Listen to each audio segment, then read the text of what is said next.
Welcome back, ladies and gentlemen, to another JVS television review. Today we bring you episode number 2 of the new CW DC Universe series Stargirl, starring Brooke Basinger. Now, quickly go into the synopsis, then we'll go to everything else. After Courtney has an unexpected run-in with a member of the Injustice Society of America, Pat reveals the truth to her about their history. And that is the crux. That's the best part of this episode, of just explaining to you where episode 2 goes. This is also, to me, part 2 of the first episode's origin story. We're still not through yet with the origin portion of this show. So we get to episode 2, and it explains just who the Injustice Society of America is and who their members are.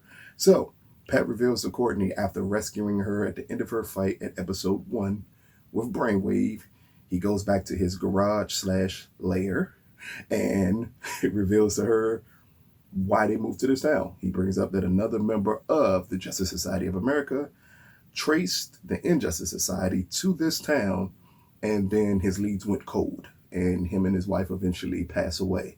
Now, Pat's thinking this is just where the trail went cold. He did not know this is where the Injustice Society basically planted their roots and decided that this would be their town. So he's horrified to find this discovery out, along with Courtney, who is just blown away that Pat would lead them to this town. But we get to see, as the episode goes on and on, more members of the Injustice Society of America that are in this town. Some that were not revealed in this episode to be members that we know are members, and others that were revealed to be members. We meet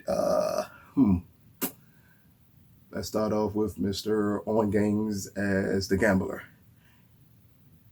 He's the big businessman of the town, the guy who kind of technically sets up where he kind of owns everything in this town, which is kind of freaky for someone not to be the leader of the Justice Society of America, but to be the person that tends to own everything in this town. And we also get to meet the wizard, who, as we're told, was left in charge of the town and the Injustice Society by Icicle to run everything. That's played by Mr. Joe Lalinski. I am not pronouncing his name right.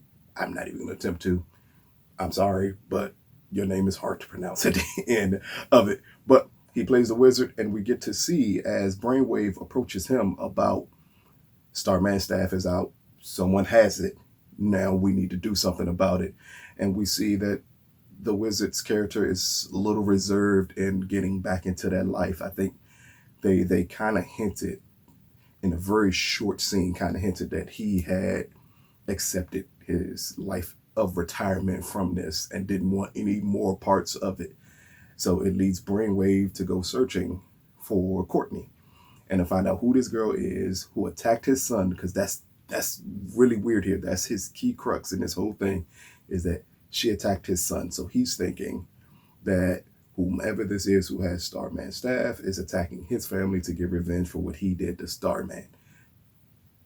It's a beautiful setup that you don't see too often in CW shows. Again, it's a setup you see a lot in DCU shows, definitely not in CW shows. So it kind of fits great when you put it with the normal crux of a CW show, and then you put these different elements in it just to make it fresh and new, which is something that the Arrowverse needs, especially as we concluded with Crisis. You kind of needed something else to start grabbing people, and these type of elements are perfect at grabbing people. But again, the whole episode is a setup of Stripes. We get to see Pat with his huge robot doing the funniest training session you could possibly see on any of these type of shows. It is hilarious because nothing goes right in his training session as he just tries to get this robot to work, knowing now what he must do and who's in this town. We also get to see Courtney do what all superheroes do in every show when they get to create their costume out of just random pieces of fabric laying around that makes no sense. And amazingly, all of them can sew extremely well and make these awesome costumes out of little or nothing. That clearly is a comic book thing, because it puts no logic behind it at all. It's just that, hey, we're going to create this costume, and everything's going to work out well with it. So we get to see her create her costume. We get to see Pat train. And then we get to see the cat and mouse game played between Courtney and Pat and Brainwave, as Brainwave is attempting to discover exactly who Courtney is. All he knows is a blonde girl that he got into a fight with. He's attempting to discover exactly who she is, while Pat and Courtney are just trying to locate Brainwave so they can attempt to stop him. And it all comes to the head at a parent-teacher conference. Again, beautiful setup to put it, where all of these things get together at a parent-teacher conference. I think because you had to find a way for all these people to end up at the same place and it not to be like, I hate to use the word comic booky and not really make sense that they're all in the same place. So to have it where they all meet at this parent-teacher conference, and then we get to see the cat and mouse game of Courtney attempting to discover Brainwave. Once she discovers Brainwave, her attempting to escape from him, and Brainwave using his powers to get into her mind and discover who she is. And it finally comes to a head as he discovers who she is. And once he discovers who she is, we get the setup for the next big showdown between Courtney, Pat, and Brainwave. Now, I try my best to make these spoiler-free and not giving up way too much without letting you know the end of the episode. So I'm not going to let you know the end of the episode. All I'm going to say is we get to see a very famous villain by the end of the, well, two very famous villains by the end of this episode. That one is expected because he is a member of the Injustice Society. I can tell you right now is Icicle, played by Mr. Neil Jackson.